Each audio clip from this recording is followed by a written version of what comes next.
अस्सलाम वालेकुम रहमतुल्लाह बिस्मिल्लाहिर्रहमानिर्रहीम। इस वक्त आपको कोलोराडो की एक बहुत ही ज़बरदस्त लैंडमार्क्स दिखा रहा हूँ, गार्डन ऑफ द गॉड्स।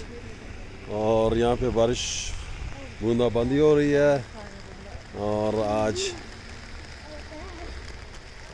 ये आपको बहुत ही खूबसूरत ये माउंटेन्स का आप टेक्सचर चेक करें।